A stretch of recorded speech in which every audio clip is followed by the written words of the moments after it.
Ky emision mbështetet nga Birra Peja, Eurokoha, Alba Ceramika, Bini, Gjirafa 50 dhe Cot Monte.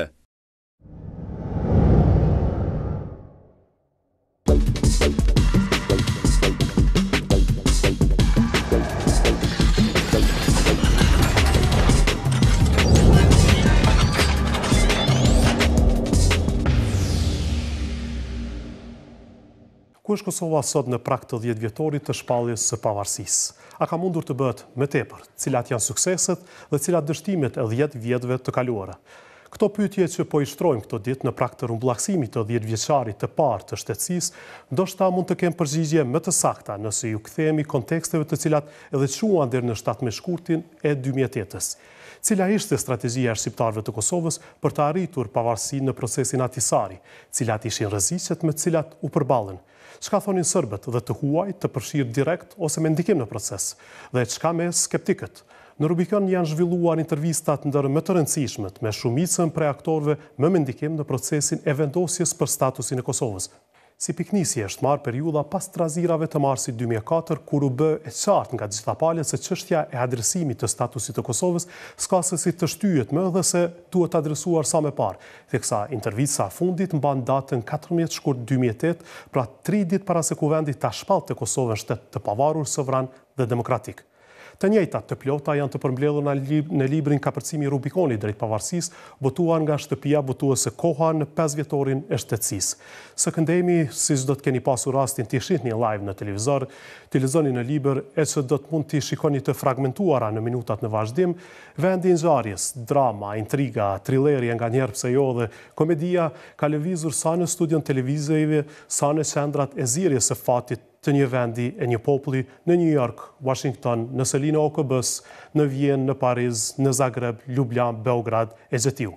Do t'i shihni pjesë të rrëfimeve të atyre që kanë pasur pushtet, ndikim dhe ide në atë që u kurorëzua me 17 shkurt, pra lindjen e shtetit të ri, Republikës së Kosovës.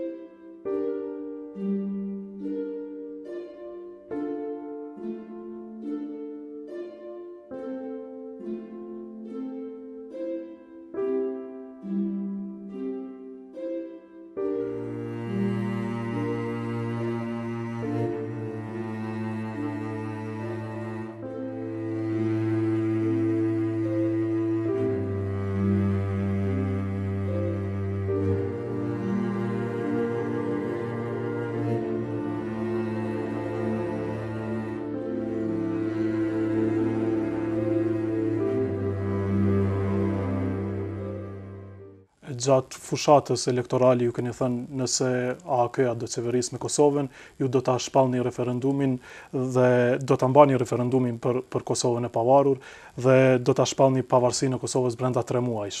Do të ndodhë kjo? Nuk dija e keni marrë vesh mirë, unë nuk kam thonë kështu, domethënë se unë e di çfarë kam thonë. Unë po ju shpjegoj çfarë kam thonë. Veprim të parë në fushat, në fjalimet e mia, angazhimin për kompletimin e qeverisë Kosovës. Veprim me radhë, kanë thënë bërjen gati të një platforme për negociata me bashkinë ndërkombëtare për rol bashkisë ndërkombëtare në Kosovë pas statusit final. Përgatitjen e këtyre 2 marrëveshjeve kanë thënë me radhë për ratifikim në Parlamentin e Kosovës. Si marrëveshje për rol bashkisë ndërkombëtare, një rol në siguri si NATO dhe një rol si mision monitorues i Kosovës pas statusit final si BE. Këto 2 marrëveshje duke i pas ratifikuar në parlament, me i bërë gati që në periudhën kur ne, pra pas që ti kem këto 2 marrëveshje, të nxjerrim në hartim, në diskutim dhe në aprovim kushtetutën e Kosovës. Unë kam thonë se kushtetuta e Kosovës do të votohet në parlamentin e Kosovës vetëm pas që ti kemi këto 2 marrëveshje, të cilat do t'ja bashkojmë si aneks.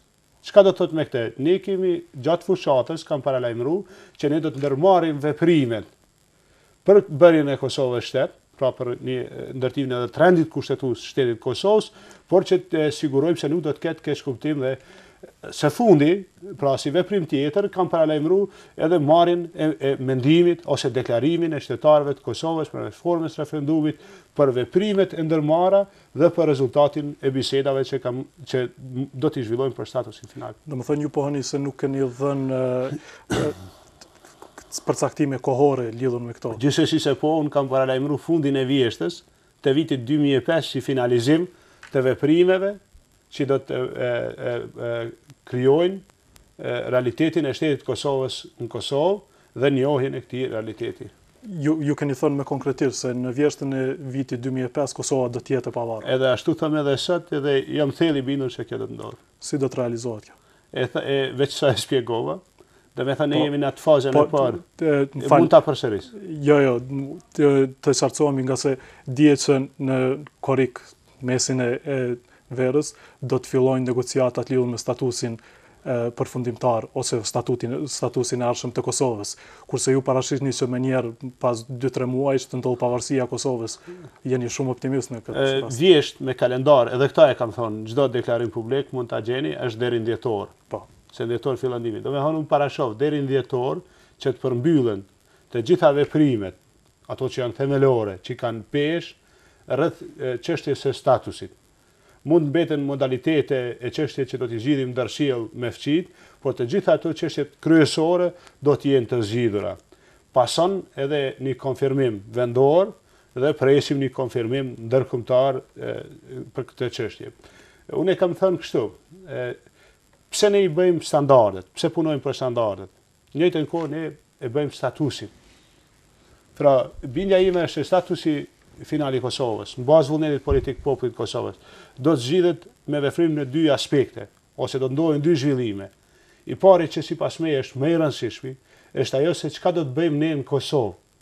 Çfarë zhvillimesh dhe çfarë pune do të bëjmë ne në Kosovë, pra duke ndërtuar një realitet të vetë funksionimit të Kosovës, sikur se kemi vepruar me marrëveshjen, që është krejtësisht kosovare, me zgjedhjen e misioneve që është nga ana jonë, me programin për qeverinë që është nga ana jonë, dhe tani me punën që bëjmë ne për standardet si qeveri dhe si misionet të Kosovës. Duke marrë përgjegjësi, që është konsolidim i qeverisë dhe i pushtetit. Zoti Demasi, edhe 6 muaj pritet të vlerësohen standardet dhe të fillojnë negociatat për statusin e ardhshëm të Kosovës. Çka po bëjmë ne? Ne po shpresojmë se dikush tjetër do të na rregullojë punët, kurse kemi hyrë në një lojë që në fillim të humbur, sepse statusi ynë një herë është përcaktuar. Kjo është rezoluta 1244. Kurse këto standarde të cilat po kërkohen prej nesh, më tepër janë një lojë për të na bërë që të bëjmë punë të cilat i dëshiron Serbia, dhe në fund prap ta pleqnojnë ashtu si e ka pleqnuar Këshilli i Sigurimit. Ju kujtohet sa herë e kanë përsëritur të gjithë, po e përsërit edhe zoti Peterseni, që fjalën e fundit e ka Këshilli i Sigurimit. Me fjalë tjera, nuk do të zgjidhet problemi i Kosovës për të zgjidhur, sepse zgjidhja e problemit kur është fjala për popujt e robëruar, mund të zgjidhet vetëm me vetëvendosje, vetëm me referendum. Ajo është zgjidhja. Aty konsultohet vullneti i popullit edhe populli vendos. Çdo zgjidhje tjetër, jashta vullnetit të popullit, është një harrim dhe është një përpjekje për të ikur zgjidhjes së vërtetë. Po ne një herë kemi mbajtur një referendum në fillim të vitit 1990, a nuk vlen tash ky referendum? Po sikur udhëhecit shqiptar të mos nënshkruanin dokumentet të cilat mohojnë referendumin e vet dhe të mbaheshin në atë vendim që ka marrë populli, dhe të gjithë të përpiqeshin për atë referendum, atëherë do të detyrojë bota që të na merrte parasysh.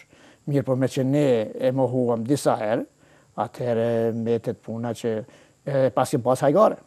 Po do të thotë që një herë e kemi humbur një rast saktuar, s'do të kemi më raste? Nëse ju thoni që kemi gabuar në një kohë të saktuar, pas mund t'i përmirësojmë ato gabime tash më vonë. Populli mund t'i përmirësojë gabimet gjithmonë. Individit nuk mund t'i përmirësojë gabimet e bëra. Po populli ka nge dhe ka mundësi e ka forcë. Populli është një organizëm i cili e formon historinë, e krijon historinë e vet. Populli ndodh shpesh herë që futet disa projekte mas disa liderëve të gabuar, mirë, por në momentin kur populli bëhet i vetëdijshëm se ajo rrugë nuk është e mirë, dhe se duhet ndjekur një rrugë tjetër, populli ka fuqi dhe bota pikërisht e pret popullin ton që të tregohet si popull politik, jo si popull folklorik si që jemi deri sot. Unë ju them shqiptarëve, mos ju besoni atyre që thonë që Kosova është e lirë. Mos ju besoni atyre që thonë ne jemi liruar, e kemi lirin, po nuk e kemi shtetin. Liria dhe shteti i pavarë shkojnë të dyja bashkë.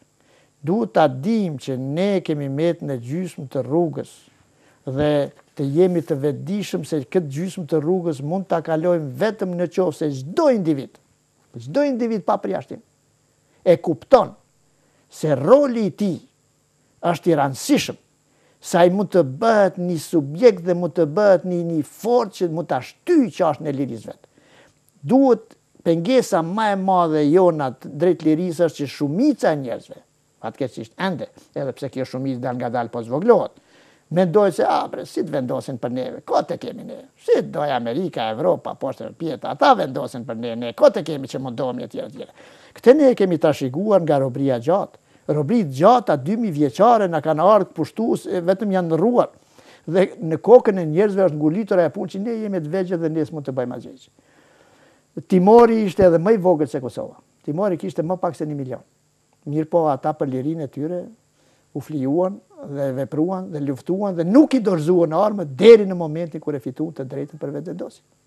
Edhe fituan shtetin e tyre, e fituan pavarësinë e tyre, edhe pse edhe atje donin ta bënin një far projekti kështu pa ka shumë si në gjatë e Kosovës. Mirë po ata ishin atletarë të vërtet, ishin të pjekur plotësisht, ishin të vetëdijshëm plotësisht dhe ishin të bindur se pavarësisht që ishin të vegjël. Po kjo është edhe rruga për të cilën thonë se janë nisur liderët e institucioneve të Kosovës, ose ju nuk pajtoni me këtë. Gjithë të thonë të njëjtën gjë, ne duam pavarësinë, ne duam ata e duan pavarësinë, po ata e hynë, shikoni ju për shembull, ata e duan pavarësinë në fjalë, po hynë në një projekt, hynë në një sistem ku neve na mohohet pavarësia. Ne jemi duke zhvilluar jetën tonë politike sipas një kornize kushtetuese, e cila na ka marrë pavarësinë policore, na ka marrë ushtrinë, na ka marrë drejtën për të pas kontakte diplomatike me botën, për të folë për veten tonë, për ta përfaqësuar veten, na ka marrë drejtën që të kemi gjyqet tona, na ka marrë drejtën që të kontrollojmë ne me buxhetin, me ekonominë, me gjitha tonat. Me fjalë tjera, krejt ato atribute, krejt ato mekanizma që e përbëjnë një shtet, neve na janë marrë. Dhe këta zotrit, të cilët kanë hyrë në lojë politike, prandaj edhe thash, kanë hyrë në lojë politike të humbur qysh në fillim, derisa na i kanë marrë to atribute. S'ka shpresa se loja të fitohet dikur ka fundi? Shpresa mund të fitohet vetëm nëse këta zotrit do t'i kthejnë ose duhet ta ndrojnë sasi. Do t'i kthejnë popullin. Duhet t'i kthejnë popullin. Këta janë larguar këta zotrit nga populli. Po, këta janë larguar kurse popullin e mashtrojnë. Popullit i thonë, ne po ecim drejt, kjo është proces, kjo do të zgjatet tjera, po është pjetë, mos u ngutni, këto janë krejt mashtrime për të na zbutur, për të na lodhur. Shikoni se si na kanë lodhur, se si na kanë raskapitur. 60% i kemi të njerëzve pa punë që janë të zëtë të punojnë, 3-4% eksportojmë, 96% importojmë. Këto e raskapitje të fuqishme, po ky popull kishte pas qenë fort i durueshëm, i qëndrueshëm, ndoshta këtu edhe është ajo përse qëndruam 2000 sa vjetë i ndron këto parandoritë shumëta dhe prapë jemi këtu ku jemi. Ju jeni optimist se kosovarët do t'i përmbushin standardet e caktuara deri në mesin e verës kur parashihet fillojnë negociatat lidhur me statusin e ardhshëm të Kosovës? Tash unë kam vështirë të bëj një profeci të tillë, po them se po që populli i Kosovës me atë ndërgjegje që ka fituar, me atë ndërgjegje të lirisë, me atë përvojë të këtyre viteve që ka dalë në liri, me atë sa e njeh ai vetveten, sa e njeh tash historinë që është futur brenda në histori, them se po. Çka nëse nuk plotësohen këto standarde? Duhet filluar negociatat apo mund të pritet deri në një datë? Ju më pyesni mua se kur unë di sekrete. Këto janë gjëra që unë mendoj se nuk dihen nga askush. Nga ata vetë do të merren me to. E kam fjalën, a mund të pritet akoma më tepër me vjet për shembull që të fillojnë negociatat lidhur me statusin e Kosovës, që të mbretëroj kjo gjendje e status quo-s edhe për disa vjet më radhë? Nuk e besoj, kurse si që këtu është punë vitesh. Kudo ku kam ndjekur këtë problem, ka një gut, unë themi vërtet, se nuk ka më një një mënyrë për t'u shmangur kësaj gjëje, një mënyrë për t'a lënë të flejë, si të thuash. Nguti është, sigurisht ka forca që janë kundër kësaj, janë më të pakta, po janë kokëforta, siç janë gjithmonë forcat e prapambetura, reakcionare, që janë të fundit, që mund të binden për emancipimin e botës, të shoqërisë. Kështu që një ngut ka megjithatë, ka një energji pozitive në këtë rast. Kë keni në mendje kur thoni forcat negative? Ka, për shembull, kam dëgjuar kohët e fundit për shembull deklaratat e zyrtarëve rusë. Më ka habitur ajo një farë verbërie për mos njohur, për mos pranuar asgjë nga realiteti i ri që shkruar në Ballkan. Ka habitur vërtet. Është një shtet i madh si dhe qoftë, që lot një rol në politikën ndërkombëtare dhe të ketë një qëndrim kaq të verbër që të mos pranojë të vëj parimin kryesor, parimin e etnisë slave. Ky është një parim në fund racist. Edhe domethënë ky shtet nuk ka ende se ka arritur këtë emancipim, sa që spaku në politikën e tillë që është e brisht, delikate në Ballkan, të ketë një qasje më reale, më realiste. Po çfarë duhet ndërmarrë për të ndëruar këtë qasje, duke ditur se Rusia është antare e përhershme e Këshillit të Sigurimit, që në fund të fundit është një instancë vendimarrëse, ndoshta kryesore. Po pikërisht, prandaj kur thash që ka forca që janë kundër kësaj çfarë duhet bërë. Gjëja më mirë që do të bëjnë shqiptarët është që ata vetë, sepse nuk e kanë dorë shqiptarët, aq pak shqiptarët e Kosovës për të ndikuar mbi Rusinë ose një tjetër vend. Po ata mund të bëjnë ndërkaq një ndikim të tërthort përpara gjithë opinionit ndërkombëtar me sjelljen e tyre të lirë, demokratike, evropiane të qytetëruar. Në të gjitha problemet që do të dalin Kosovës, qoftë ato të papritura që mund të jenë, sepse mund të dalin gjithmonë probleme të papritura. Cili duhet të jetë roli i Shqipërisë në përcaktimin e statusit final të Kosovës? Padyshim që roli i Shqipërisë është i padiskutueshëm. Shqipëria është vendi historik i shqiptarëve në Ballkan dhe nuk mund të mendohet kursesi që problemet shqiptare që janë në gjithë të hapësirë të kalojnë anash Shqipërisë. Ajo ka një detyrë të përhershme.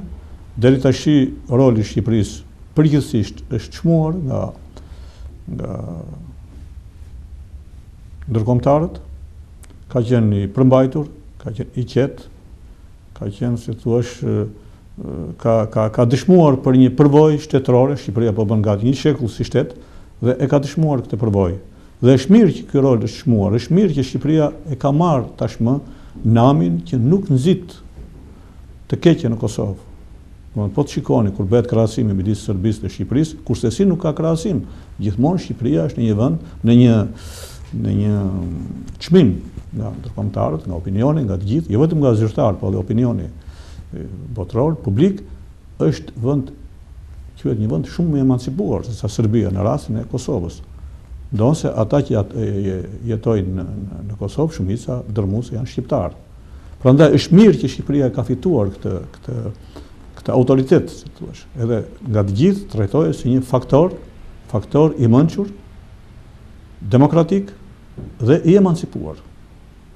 Se do të ishte vërtet një dramë nëse Shqipëria do të kishte atë nam që ka pak a shumë Beogradi, që është gjithmonë i patrajtueshëm në këtë problem, ose shumë pak i trajtueshëm.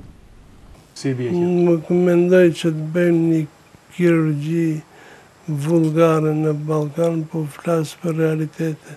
Maqedonia është e ndarë në esencë, por politikisht është unike, ndërkaq në fakt është e ndarë. Jo vetëm në këtë fazë, por gjithmonë ka qenë e tillë. Popujt jetojnë në mënyrë paralele dhe kanë animozitete shpeshherë tragjike. Këtë antagonizma nuk mund të reciklon pambarin, dikur do të ofrohet një zgjidhje përfundimtare.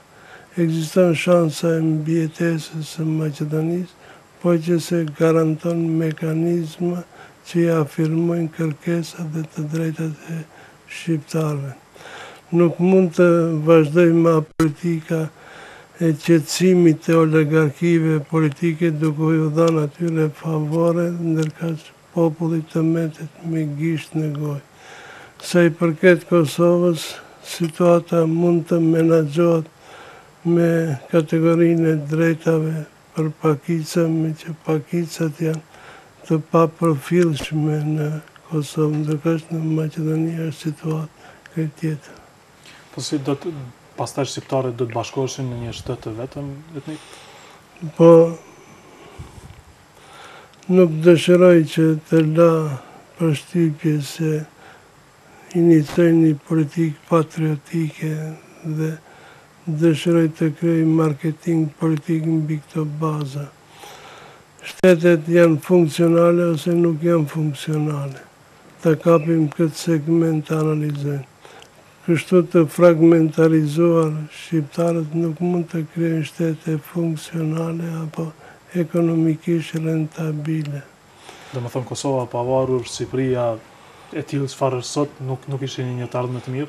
Po, ju vetë shihni që s'kemi të ardhme të mirë me këtë fragmentarizim, me këto kapacitete ekonomike dhe të tjera. Çështja shqiptare është çështje rrumbullaksuar dhe reale. Nuk është produkti i miteve apo produkti i mistifikimeve të ndryshme. Shqiptarët janë faktikisht shumicat i ku jetojnë dhe të drejtat që i kërkojnë janë të lidhura me prezencën e tyre dominante në ato territore. Kërkesat serbe janë krejtësisht e kundërta, ata dëshirojnë të ndërtojnë Serbinë e madhe aty ku s'ka serb, ndërkohë shqiptarët dëshirojnë ta manifestojnë të drejtën e tyre për barazi aty ku jetojnë. Ata nuk ofrojnë këtë barazi, prandaj hapen opsione të tjera. Do të thënë përfundimisht shqiptarët do duhet të jetonin në një shtet të përbashkët, të kenë kufi të përbashkët shtetëror. Po natyrisht se do të ishte opsioni më funksional dhe opsioni më rentabël edhe për faktorin ndërkombëtar edhe për faktorin e brendshëm. Nuk di çfarë interesi është i të tjerëve që të mos lejojnë që shqiptarët të krijojnë një shtet funksional. Në esencë, në këtë mënyrë ata dëshirojnë ta marrin popullin shqiptar në një pozitë të dobët, fragjile, që të jenë të lëndueshëm në epokat e ardhshme. Ju s'di sa keni ndjek deklaratat e përfaqësuesve serb. Ai koordinatori Çović deklaroi se gjeneratat e ardhshme të serbëve do të kenë të drejtën morale dhe politike të rikërkojnë Kosovën. Kështu që ai paralajmëron një luftë mijëvjeçare. Këto ëndra, këto projekte ekzistojnë gjithandej dhe përfundojnë me projekte të këtilla që parandalojnë mundësinë që shqiptarët të krijojnë një shtet funksional në Evropë. Po pse gjithë kjo frikë nga shqiptarët? Në librat e historisë kemi mësuar se qëllimet e fuqive të mëdha kanë qenë që shqiptarët mos bëhen bashkë. Ne si jemi bashkë as sot, po ju thoni se ka frikë se shqiptarët të bëhen bashkë edhe nesër, do t'i cënojnë interesat e shteteve të tjera. Pse gjithmonë shqiptarët duhet të jenë Nuk mendoj se çështja është e frika, po çështja është e dobësia e shqiptarëve. Sulmot ai që është i dopt. Pse ata nuk kërkojnë që Bullgaria apo Rumunia apo Greqia të ketë një model tjetër, për shkak të forcës së tyre. Shqiptarët nga këto procese të thella historike dolën të dopë me që nuk kishin sponsor të jashtëm për ta mëkam shtetin e tyre funksional. Dhe sot e kësaj dite ne kemi dilema të mëdha qytetërore që ndikojnë në fatin politik të shqiptarëve dhe të shteteve të tyre.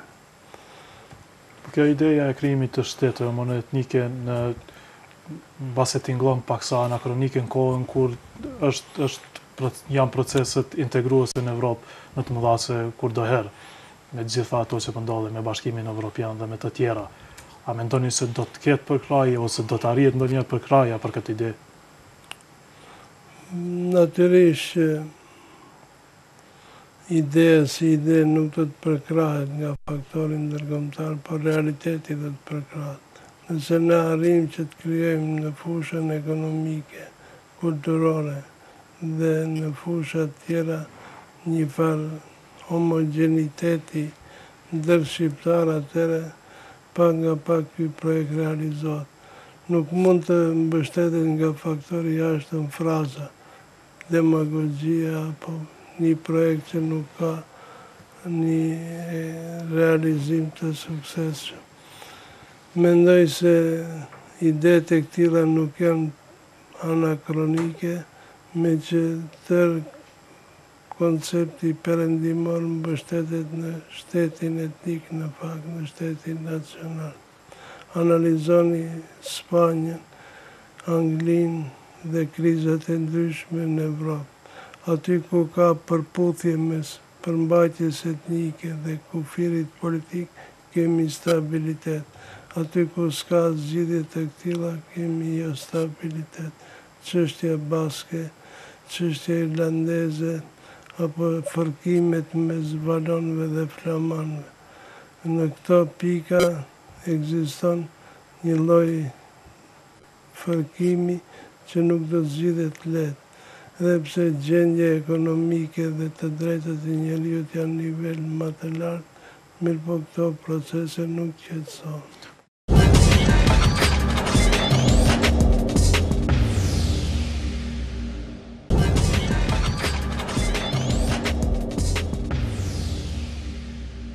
What are your main points that you are going to report on the next Security Council meeting? Well, at this stage, I can only say I will evidently summarize the technical assessment which has been produced jointly by the authorities and by UNMIC, all the working groups, a lot of hard work, a lot of very good work, showing progress in many, many areas, but lack of progress in some others.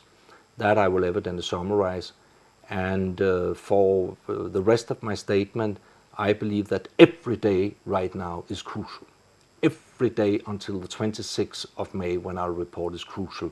And I'm not in a position to say what I can say on the 26th of May.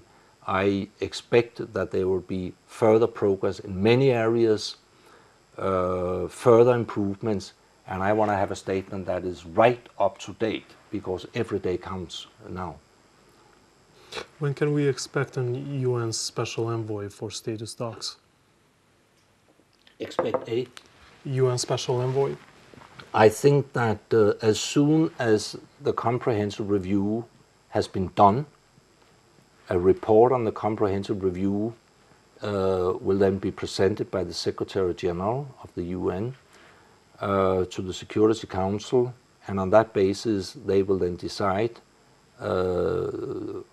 on whether to launch the status discussion. The moment that decision is taken, the Secretary General will appoint a special envoy to be responsible for the status talks, which basically means to try to put together a kind of a framework agreement or framework proposal for how to settle Kosovo's status. And in doing so, and that's why we need a special envoy, to do a lot of shuttling between the major capitals of the world, Europe, US, but also between Belgrade and Pristina and other countries in the region who evidently also have an interest. How will it function actually? You are the SRSG now for Kosovo, and then how will you collaborate, or how everything would look like?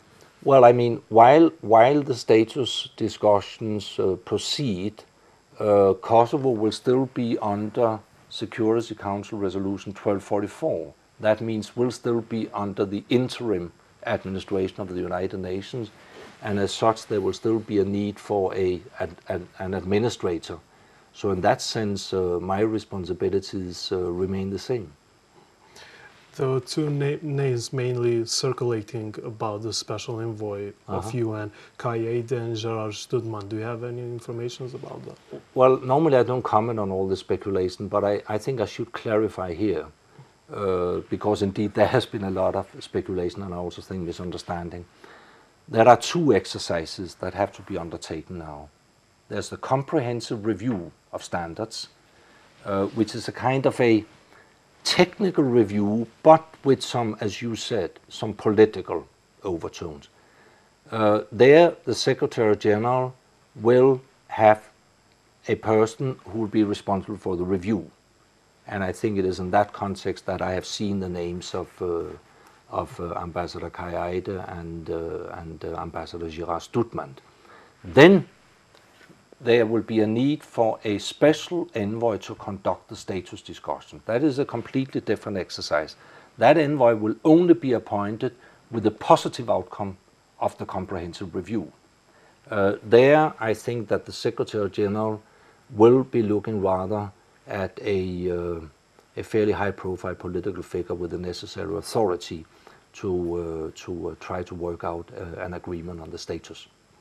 Po pse gjitha këto s'mund të ndodhin si gjërat mira që i përshkruani ju, edhe nëse Kosova dhe Serbia do t'jenë dy shtetet pavarura? Pse i pengon që të bëhen këto nëse do t'jenë dyja shtetet pavarura dhe të vazhdojnë me këto ndërmarrjet përbashkëta? Pa hajde da se dogovorimo oko dobrih stvari, oko suštine. Ja mislim da dete treba prvo da se rodi, a onda da mu se da ime. Ajde da se dogovorimo oko primene preporuka Kai Eidea, oko pomirenja, oko potpuno novog odnosa jednih prema drugim, o budućnosti, i onda će na kraju da popričamo o statusu državne granice. I mislim da će se taj razgovor neminovno završiti time da će se prihvatiti ono što se po međunarodnom pravu i povelji Ujedinjenih nacija ne može prekršiti. Jer nije u pitanju Kosovo samo. Šta sa turskim delom Kipra, šta sa Zapadnom Makedonijom, šta ako bi Kosovo postalo međunarodno priznata država? Po vazhdoni duke marrë shembuj dhe unë ju kallzova pse këta shembuj nuk janë shumë sa Baskijom, Katalonijom, nuk janë dëbuar gjysma popullatës, nuk janë vrarë gjithë ata njerëz, nuk janë djegur gjysma shtëpive, ju lutem. Kështu që këto janë disa krahasime që s'mund të pinë ujë tash. Po ne e dim që shumica e shteteve dhe kryetarëve shteteve, funksionarëve të lartë, duke filluar nga, ose ish funksionarëve nga Shtetet e Bashkuara të Amerikës, në Evropë, në Turqinë, cilën e përmendet ju, janë shprehur se Kosova mund të bëhet e pavarur. Domethënë nuk e pengojnë gjithë ato deklarata dhe ato rezoluta që ju përmendni, nga se rezolutat dalin për qëllime të ndryshme dhe mund dalë edhe një që Kosovën do ta pranojë si të pavarur. Nga se rezoluta nuk thuhet se edhe shteti mund të shkojë të vrasë popullatën e vet. Ujedinjenih nacija, po međunarodnom pravu, međunarodno priznato Kosovo sa stolicom Ujedinjenim nacijama, moguće je samo ako bi se sa time saglasila Srbija. Drugo, u svakoj drugoj situaciji je to nemoguće. Srbija, međutim, se neće da se saglasi, da se odrekne imena svoje državne granice. A pri tome, odmah da vam kažem... Ju e keni pranuar edhe Bosnjë e Hercegovinën, e keni pranuar edhe Kroacinë, nuk keni dashur ta pranoni. Edhe Sloveninë, nuk keni dashur ta pranoni, por e keni pranuar. Dhe tash, vetëm një pyetje krejt në fund, ju lutem. Nëse do të vendoset, A jeste li me čuli? Bosna i Hrvatska i Slovenija i Makedonija bile su republike u Jugoslaviji. Po gjithsesi edhe Kosova ka qenë njësi federale me kushtetutën e vitit 1974. Nego je bilo pokrajina. Po ka qenë njësi kushtetuese, janë përbërë, ju e dini, 8 njësi kushtetuese, njësi federative me kushtetutën e vitit 1974. Këtu jepet edhe e drejta për vetëvendosje Kosovës. Pa ne možemo mi menjati odluke Badinterove komisije. Po ato e ndruan nga se ka qenë rezultati luftës, ju lutem. Në Kosovë kemi pasur një luftë. Rezultat rata je rezolucija 1244 Saveta bezbednosti. E cila tash do të ndryshohet? Pa promenit će se zato što je sada nedefinisan unutrašnji status Kosova. Vetëm pasi po na afrohen minutat e fundit. Nëse vendoset dhe nga se e dim se bisedimet do të zhvillohen Prishtinë, Bashkinë Ndërkombëtare Beograd.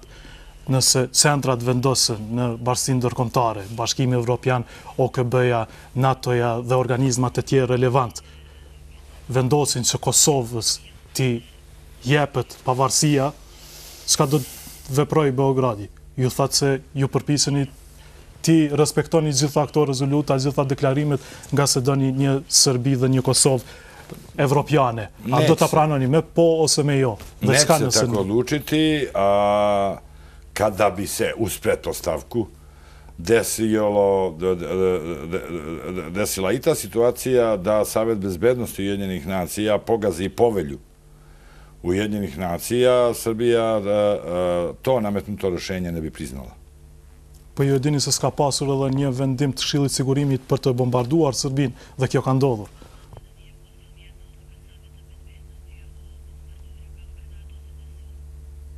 Pa desilo se. Što će mund të ndodhi edhe kjo tjetra. Desilo se, znam ja da živimo u svetu kojemu ne vlada baš uvek sila prava. Da ima situacija kada je jače pravo sile. Ali kada je reč sada o ovim pregovorima, sve što je definisano kao vodeći princip vodi ka tome da neće biti nametnutog rešenja i da se moraju poštovati, evo u Vašingtonu je pre 3 dana izričito rečeno da se moraju poštovati teritorijalna celovitost svih država u tome regionu. Ska do t'i thoni ju popullit sërb që asesi nuk e leni një zbrastir që të thoni ndoshta Kosova do t'jetë e pavarur, nëse do të ndodhë, si atëherë që keni thënë nuk do të bombardohet Serbia është bombarduar dhe tash nuk do të pavarësohet Kosova dhe pavarësohet nesër. Ska do t'i thoni ju? Do t'jep një dorëheqje ose ska do të bëjë? Ja sam rekao šta bi odluka bila Beograda. Nema srpskog političara koji će potpisati dokument o promovisanju još jedne albanske međunarodno priznate države na Balkanu. Mi smo maksimalno kompromisni. Neću da vam ponavljam šta vidimo pod tom granicom. I neću da kažem, a evo reći da verovatno to znate,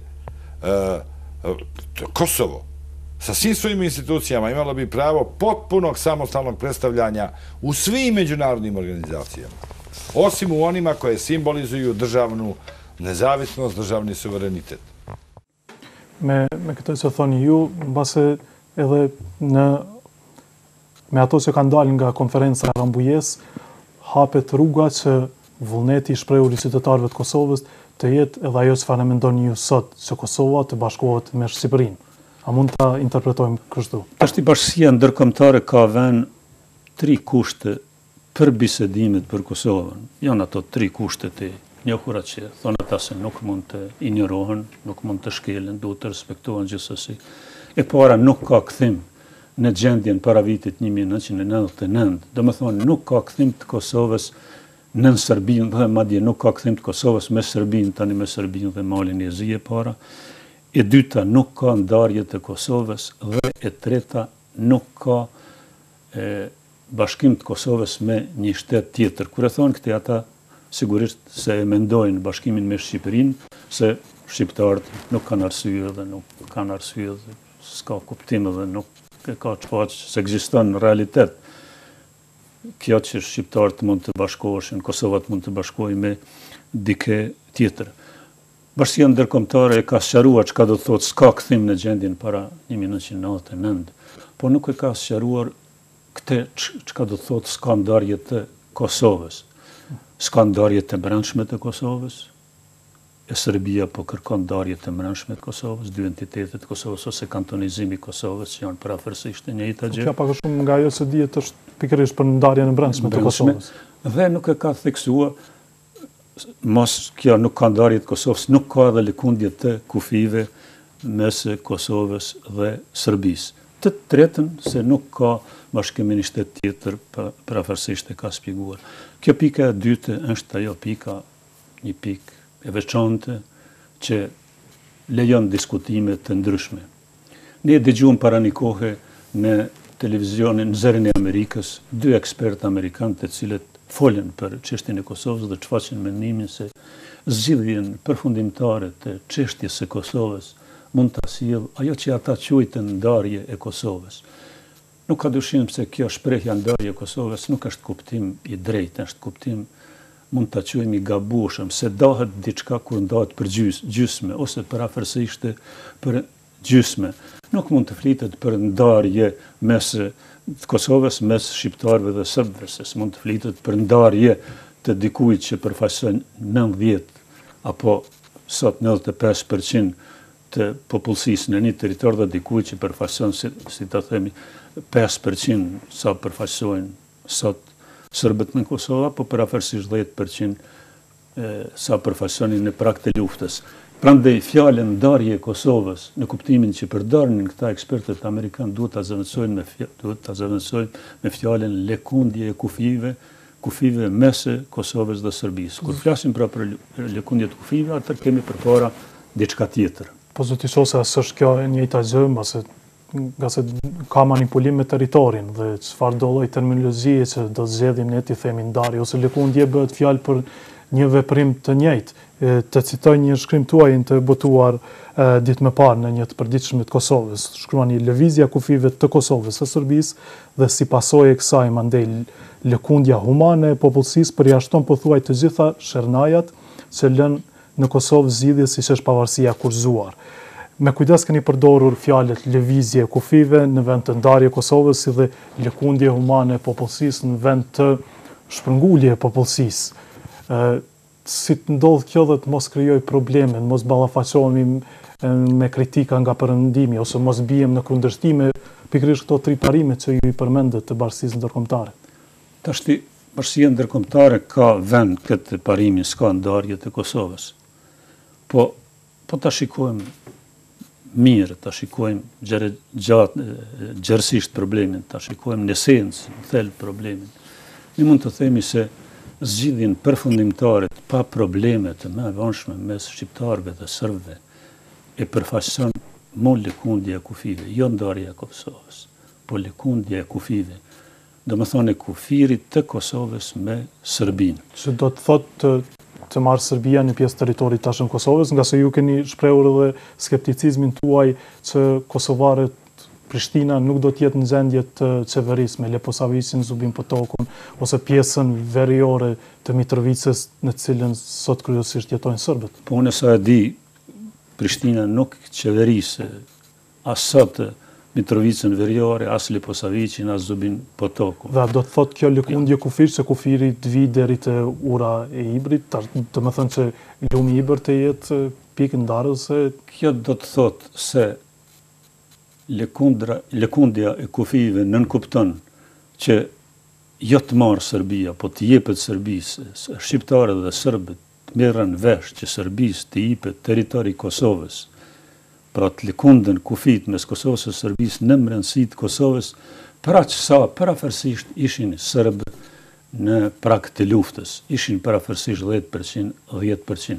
Dhe në pajtim mes shqiptarëve dhe serbëve bënd lëkundja e popullsisë humane, vullnetare, ata që dëshirojnë e shqiptarëve prej pjesëve, e serbëve prej pjesëve qendrore të Kosovës në pjesën që do jepej Serbisë dhe shqiptarëve në atë vijën kufitare në pjesën qendrore të Kosovës. Po të mirëshin vesh shqiptarët dhe serbët për këte, kjo do përfaqësonte zgjidhjen përfundimtare, historike, të pashërnaja të mbrëmshme që do meteshin brenda, pra zgjidhjen përfundimtare të çështjes së Kosovës. Për të sartësuar këtë pozicion, ju thoni që pjesa matan lumit Ibër t'i jepet Serbisë. A e qeverisin sot serbët atë pjesë? A e qeverisin? Logjikisht do dilte se ashtu do të përfundonte. President Janez Danushek, thank you for accepting us. You presented the document Plan for Kosovo as a strategy for Kosovo future status. How do you explain this initiative? Yeah, I think it's time to find a solution for the political status of Kosovo, that we should lose no more time, that after 5 years or 6 years even, while international community is present in Kosovo, I think that we should make a further step and to hand over, if I put it so, responsibility for the Kosovo, for the development of Kosovo more to the people of Kosovo, to make their own decisions about the future. So my proposal was to do it relatively quickly, in 18 months, for example. And during this time also to make new elections for the parliament, government, the president. And then the international community would still be present for some time, probably I said 5 years, with its forces trying to ensure the security and stability of Kosovo. But you do not leave any ground to think that Kosovo will not be independent. You say that the best solution is independence for Kosovo. I say that people of Kosovo must decide for themselves what they want to be. And international community can put some conditions to this. The most important condition is that the normal life between majority, Albanian majority, and the minorities should be ensured, so that everybody could live normally, peacefully in Kosovo. This is the main condition I see. So I expect that majority would decide for independence. I expect so. It would not be a surprise. But this majority then must be aware that they are responsible for everybody, including for the Serbian minority. And us, before we protected and we defended Albanians in Kosovo from the prosecution of Milosevic regime, when Serbia represented a majority which was somehow threatening the minority, which Albanians represented. Now in the framework of Kosovo, Albanians are majority and the Serbians are minority. Now it is just the contrary. Now the majority must take responsibility and ensure the normal life also for the others, also for the Serbian minority. So this would mean the maturity of the nation. And it would mean that then the nation is, let's say, ready to be sovereign, to be independent nation. This is a brave move, because so far you're the first head of state who said that Kosovo future status should be independent. Yeah, I was very much criticized in some places, especially in Serbia.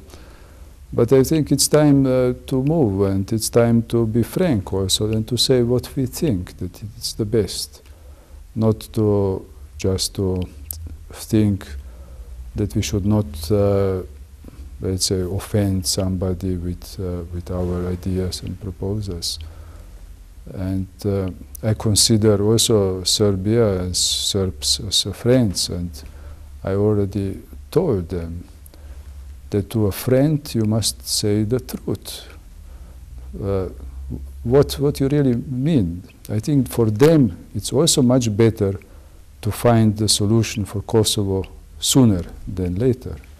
It is a burden for them, a burden for their politicians, for public in general, but also for the minority, Serbian minority. They think that they are finding solutions for Kosovo, but they do not want that solution to be independence.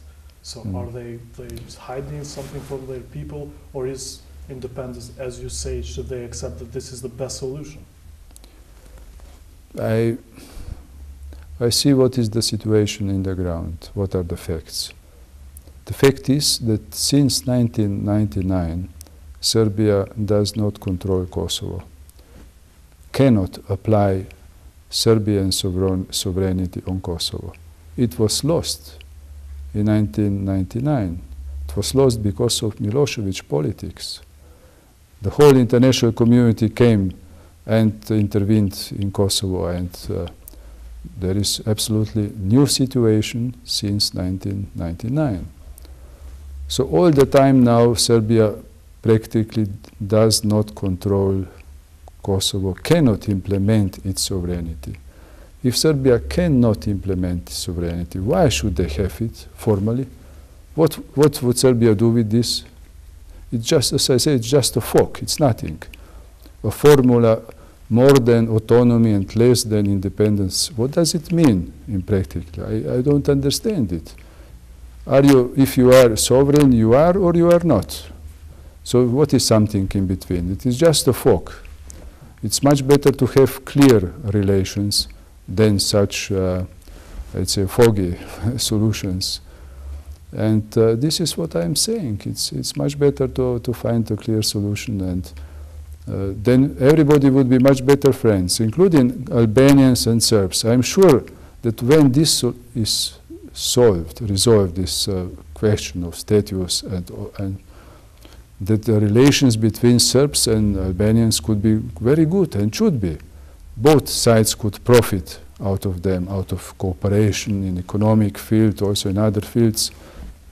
But I think for this, political solution is needed. And also Serbian politicians should present to their public what is the real situation, not to make illusions, that they still control Kosovo and that there is a real possibility that they could do it in the future.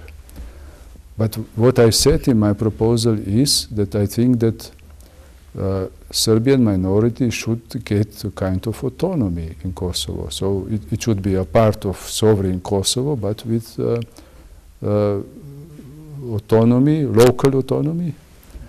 And and they should participate in the government and in the parliament of Kosovo, of course.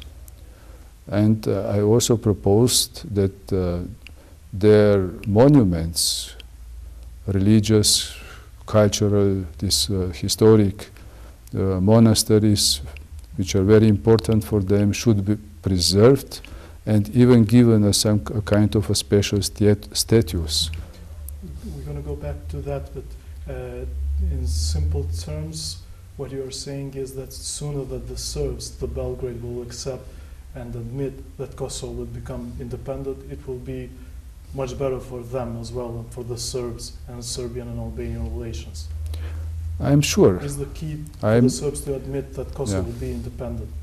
I'm sure that then relations will be much better. And I'm sure, you know better the feelings of Albanians, but if this problem is resolved once, I'm sure that also the relations with the Serbian minority in Kosovo would be much better, that there would be no more this doubts about the future, no more suspicion.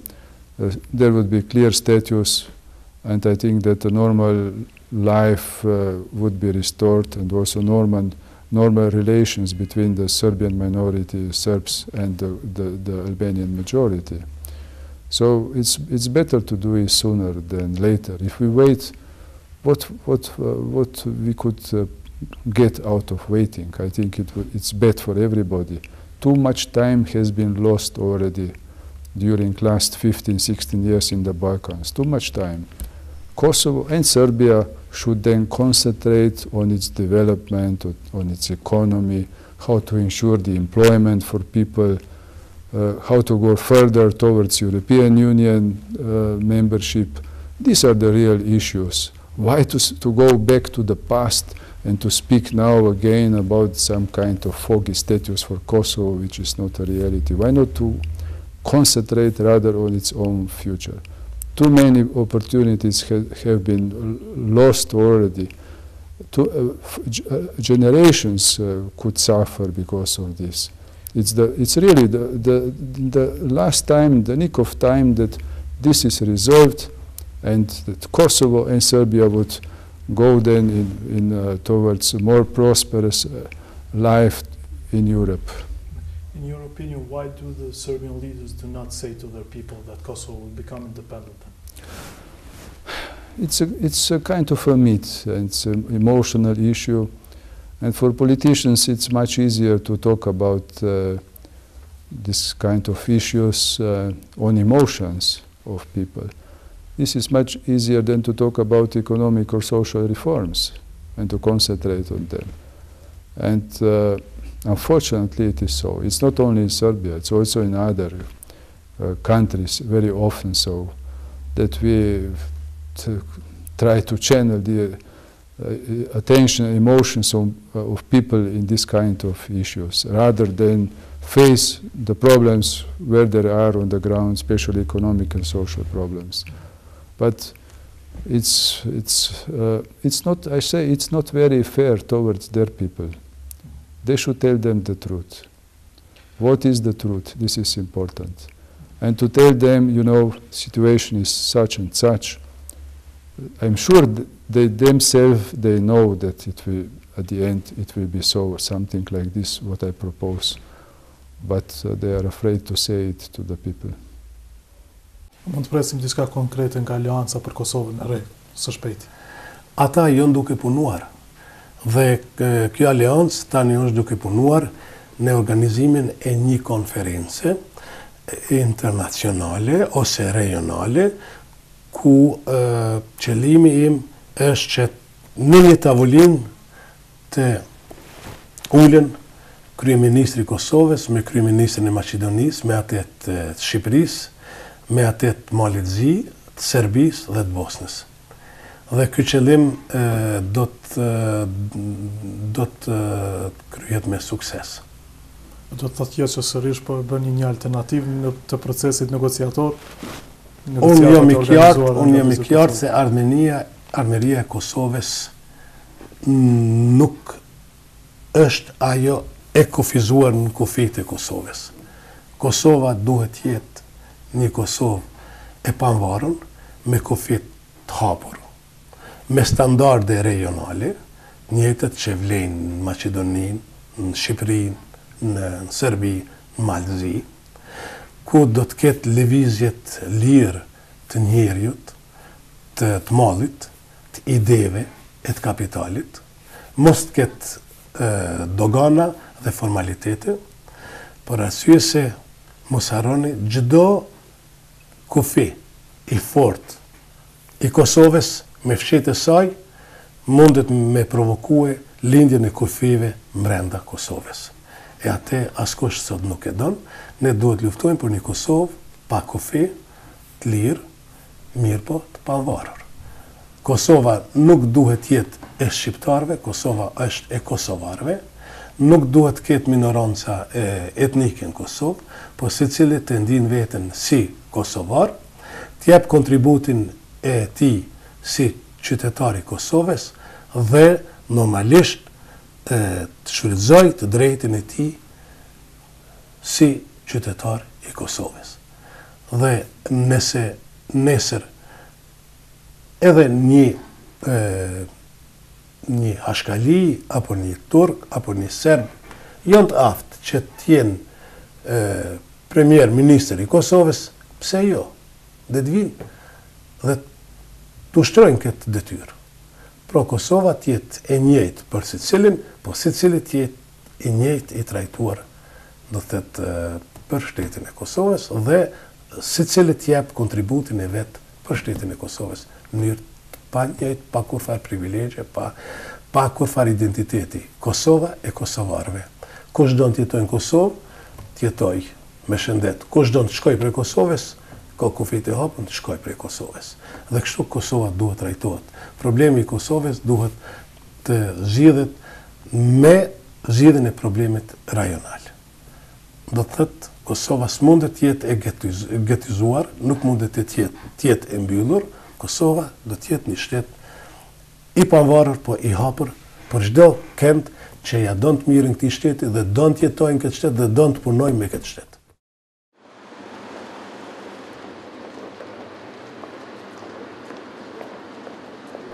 Duke qenë takimi i parë i drejt për drejt i Prishtinës dhe Beogradit në procesin e bisedimeve për statusin, antarët e të dyja delegacioneve e kanë cilësuar atë si një test të mirë dhe përgatitje për atë që do të pasoj, bisedime shumë intensive në të ardhmen.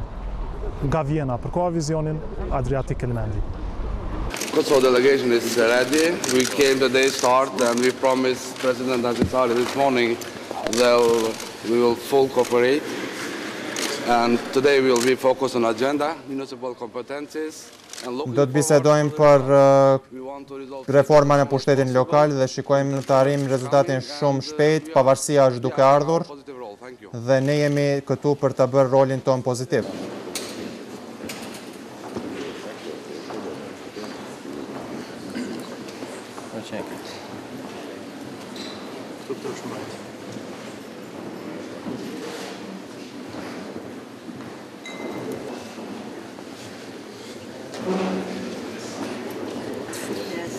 Whatever other emission.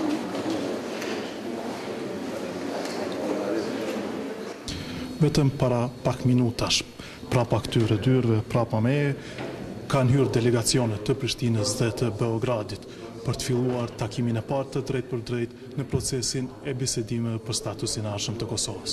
Ne mbështesim, unë dhe zotëria Ahtisare, mbështesim decentralizimin deri në shkallën më maksimale që kemi mundësi ta mbështesim. Megjithatë, po ashtu ne kemi vendosur edhe për krajën tonë sistemeve. Natyrisht nuk mbështesim sisteme që nuk janë të financueshme dhe nuk janë të qëndrueshme dhe që çojnë në drejtim të ndarjes së Kosovës. Ne nuk i mbështesim këto. Ne dëshirojmë vendosjen e një sistemi decentralizues në Kosovë, të cilën do ta ndërtojmë dhe të cilën do ta krijojmë për minoritete, sidomos për minoritetin serb.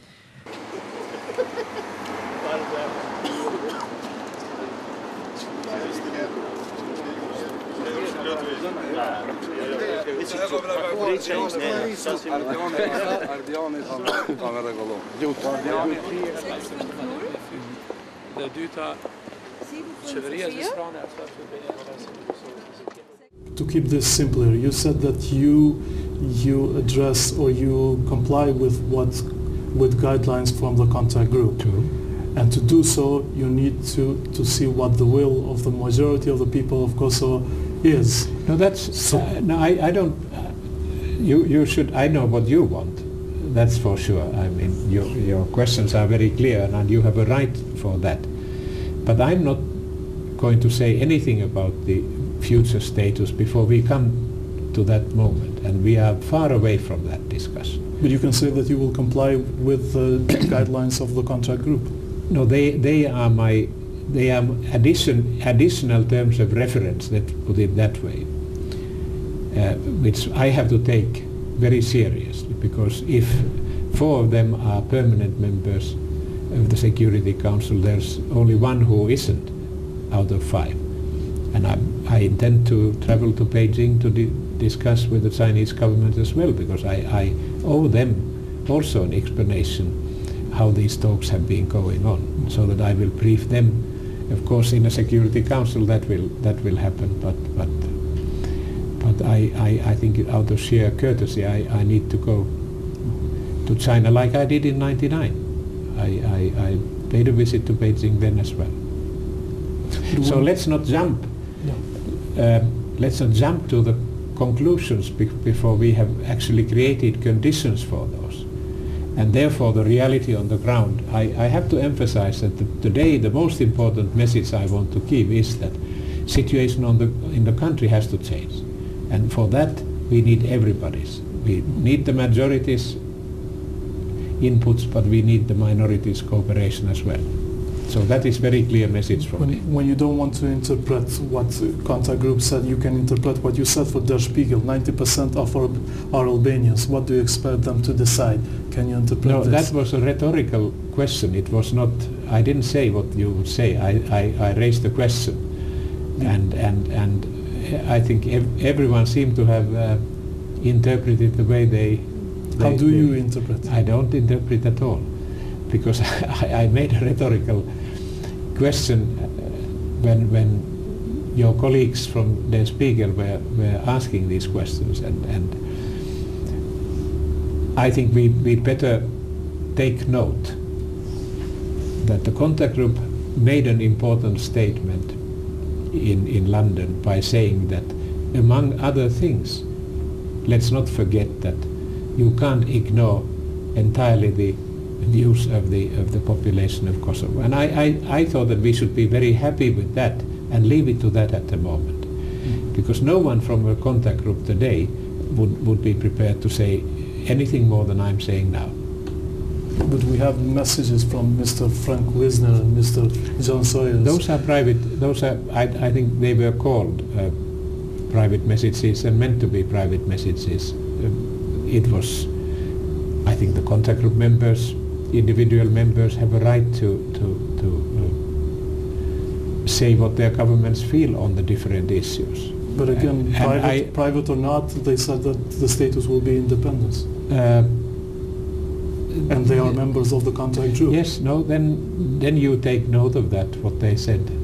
I read the same statement that the press was making, but I'm not prepared to jump, because otherwise people get here entirely wrong impression. They think that if we don't do anything, the independence will come, and that would be a terrible mistake. So you do not intend to jump, you wait to come to that? I want to see clear developments, improvements on the ground of the situation, and I want to be in a position to report that to Secretary General and he on his behalf to the Security Council.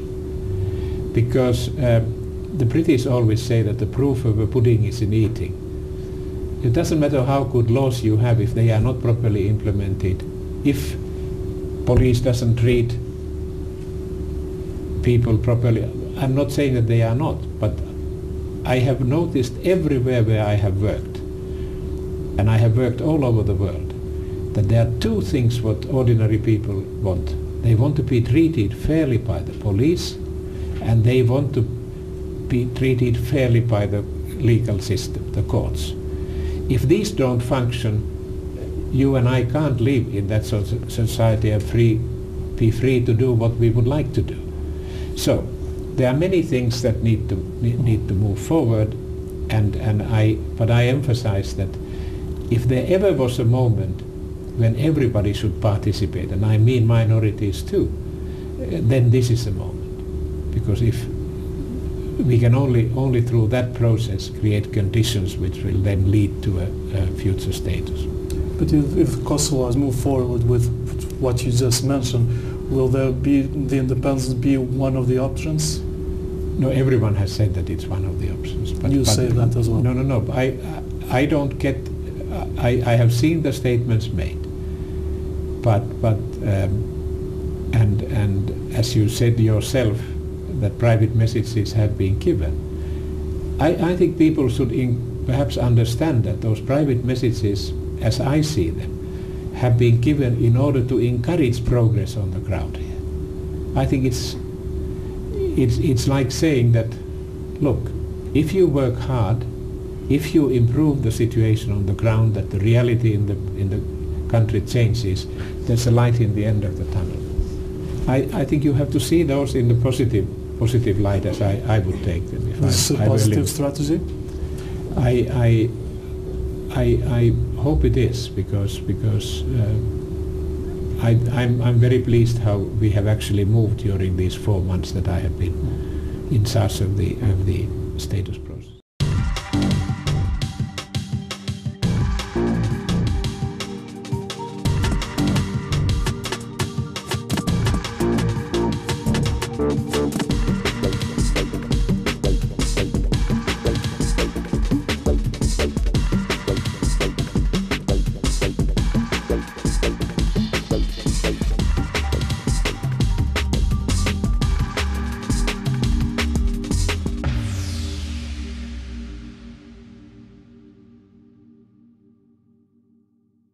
Ky emision mbështetet nga Birra Peja, Eurokoha, Alba Ceramika, Bini, Gjirafa 50 dhe Cot Monte.